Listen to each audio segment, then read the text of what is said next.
xwendekarin hêja û delal. Ez mamosteşa dîbora me ji bo pirtûka çand û sinc navîn Sîsê.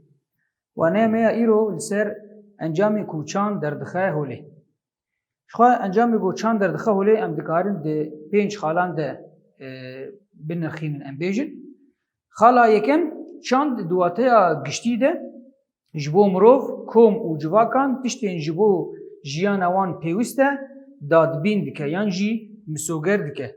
Li vê derê em dikarin bêjin ku ev kesê got di komekê de yan jî di civakekê de yan jî di netewekê de jiyan dike xwedî çand dikin. Ew kesê hanê tiştê got ji wan re pêwîst e di rojane di mirov di jiyana we de ev tiştê hanê çand ji war misoger dike û li gorî wana li gorî va kesê hanê çanda wa jî didî diyar kir yan jî didê xuyanê kir. Adê duwa çand cudahiyên civakî, kom û netewan derdixe holê. Li vê derê em karin wek mînakan bidin ku wek Rojavayê Kurdistanê ku hin wek Kurd, Ereb, Siryan, Aşûr, Ermen bi hev re jiyan dikin. Herêk li gorî çanda xwe li vê derê jiyan dike. Ew çanda hanê yan jî ew kesî hanê çîro tên xuyanê kirin yan jî tên diyar kir. Dema ku kesek di Kur'anê de dimeşe em dibêjin ev kesî hanê Kurd e yan jî Ereb e yan jî Aşûr e yan jî ev kesî hanê em naz dikin. Di riya çi de tên nas kirin? Hem de aliyê zimanê wîna de, ji ber tîpê wîna, ji ber cil û bergî wîna, ev qas tiştê hanê wî kesê hanê diyar kirin. Lewra em bêjin çand cudahiyên di navbera mirovan de, di navbera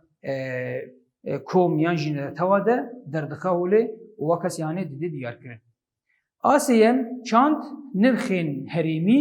netewî û ewgerdonî bi mirov û netewan re dide nasîn. Yekbûnek civakî û lihevkirinekê pêktîne. Li vê derê em karin çi bêjin? Wek çawa ew gel ji ew gelê hanê ji hev fêm dike. Bi kîja rengî ji hev fêm dike? Yanî di hindirê her gelekî de yan jî nav her netewekê de em bêjin li gorî zimanê wan, li gorî çanda wana, li gorî jiyana wana ev kesî hanê hin tişt di jiyanê de bi wara derbas dibe wek fêmkirinekê di navbera wa de çên dibe. Bi kîja rê wek em karin mînakina bidin wek dema ku kesek dirim mêvandariya kesekî wek Kurd diricem Kurdekî ew rê û rêbazê em bêjin derbasbûna li hindir û bi kîja awayî û çil û rûdinê û bi vî rengî hanê em naz dikin. Yan jî heger em bêjin dawetek be, heger şîniyek be, heger şahiyek be, bi vî rengî ev tiştê hanê ji hevdû ew gelê hanê fêm dike. Lê wekî tiştekî nû yê dema ku te here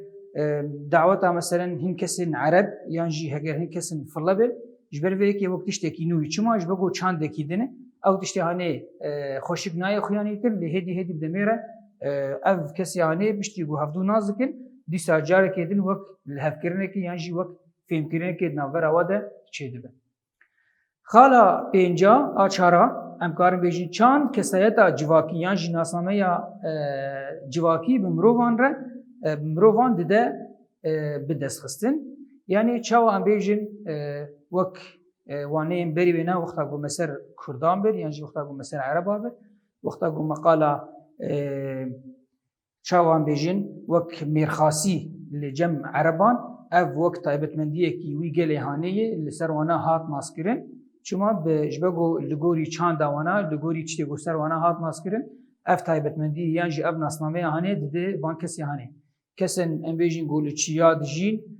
ew qasî xwedî nirxin mezinin, ew qasî xwedî hêzin li ser Kurda di dîrokê de hat naskirin. Çima ji ber ku gorî têkiliya wa kesê de dora were ev tiştê hanê ser wana hat xuyanî kir bûyî wek çandekî li cem wana. Xala pênca çand ji civakê re taybetmendiyê ku ji derdora xwe ya xwezayî re nêzîkbûneke rast û di nava hevsengiyekê de jiyan dike li ser bingehekî sûdgirtinê rast dide çêkirin. Li vê derê em karin mînakina çawa bînin hem ji aliyê xanî de hem ji aliyê em bêjin xwarinê hem ji aliyê cil û bergan. Çawa em bêjin li gorî ew taybetmendiyên cihê ku mirov lê jî dike yan jî ew xwezaya ku lê jiyan dike ew kesê hanê çanda xwe dide ava kir. Li vê derê wek aliyê dêrikê wan deram dibînin خانی وانا جی کوری رش تین چیکن چما جبه کو کوری رش به لوی دری زیدنه کرن لگوری ونا جو خانی خو بیرن گانی چی دیگه لجمل بدری لقامشلوان بیجن جبر گو دشته آخ پره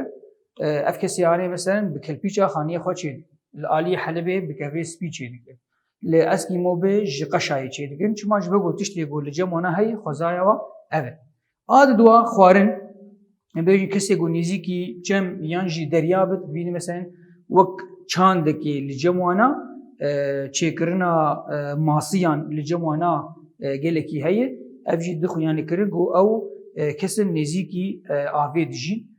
li vê derê bêjin danûka çê dikin wek çandekê ye çima ji ber ku genim li vê derê ye û her wekî din hem jî ji alê cil û bergan ji ber ku kesê ku li cihê germ û cihên cemidî jiyan dikin helbet em bêjin cil û bergê wana ne wek hevdûn kesê ku li deşta û çiyan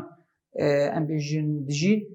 cil û bergê wana ne wek hevdû be meşa wana ne wek heve dan û standina wana ne wek heve çima ji ber ku li gorî xwezaya xwe ew çanda henê jî tê guhertin em ana biçin di çandê de ziman li vê derê wexta ku em bixwazin behsa ziman bikin yan jî girêdana wêna bi çandê re em ji xwe em dizanin wek pênaseyekê teng ji çand re ziman e yan jî wek pênaseyekê em bêjin teng ji çandê re ziman e li gorî wêna em çi karin girêdanekî navbera çand û ziman de çêkin li vê derê ev pênaseya ku çand dide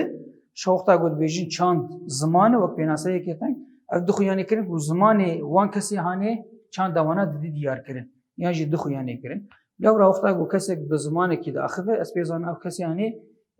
çi kesê û hem jî li gorî lehca wîna em dizanin ka ev kesê hanê ji kîja eşîrê yê yan jî ji kîja bajarî ew jî çanda wî wê dera hene yan jî wî milletê yan jî wî wa koma wa kesê hanê didî xuyanî kirin didî diyar kirin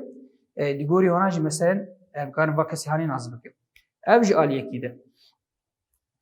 hem jî bandorekî gelekî mezin bandorekî ziman gelekî mezin di avakirina çandê de heye bi kîja regî ji xwe em bêjin kombûna kesan li hev pêwîstiya wêna bi zimanekî hebû ku ev kesê henê ji hevdû fêm bikin ew derketina ziman pêşketinê gelekî mezin xistin çandê de hem jî aliyekî din de jî çand û çêbûna çandê zengînbûnekî gelekî mezin dide ziman çima ji ber ku wexta ku ev kesê hanê li hevdû kom dibin gelek gotinê neh ji war pêwîst e piştî ku çandinî derdikeve gelek gotinê neh ji gelek amûrê ku hatine afirandin pêwîst e li vê derê ziman rola xwe dîzî ku ew fêmkirina ku navbera wa kesê hanê de çê bibe belkî komekî biçûçik ji kesan ji navbera 10, 12, 15 kesan yan jî 20 kesa ku li hevdû kom bibin demekî bi hevdû re jiyan bikin bê ziman bi îşaret be bi qîra be ji hevdû fêm bikin lê ev kesê hanê ku zêde bû êdî pêwîstiya wana bi zimanekî heye ku karibin têkiliyekê nav hev de têkiliyek navbera we de hebe û hem perwerdeya xwe jî em bêjî bigînin hev yan jî ew tiştê ku bi kesê mezin re derbas bûye karib bigînin va kesê nû yan jî nifşê nû di riya wek bi rengekî xweş yan jî bi rengekî rast bi rengekî hêsan li vê derê girêdanekî gelekî mezin di navbera ziman û pêşketinê de heye hem pêşketina çandî hem pêşketina got di dinyayê de jî çewî ye li vê derê em karin wek mînakekê bêjin ev mînakhanê jî çawa dema ku ana mirov wek çîrokekê dibêje yan jî perwerdeyekê dide ev perwerdehanê dema ku kesek hemberî te bisekine bi qîra be bi desta be bi îşareta be bi xêzkirina hin waneyan wêneyan li ser dapê wê demekî gelekî dirêj derbas bibe û her tiştê ku di hundirê wê waneyanê de ji xwe mirov fêm nake lê bi derketina ziman her gotina got tê gotin di hundirê mêjiya insan de wek sûretekî wêne heye her tişt bi hev re tê girêdan êdî ev kesê hanê rast ji kesê hemberî xwe fêm dike yanî ev waneya ku mirov 10 deqa de yan jî di 20 deqa de hege mirov bi îşareta yan jî bi kîja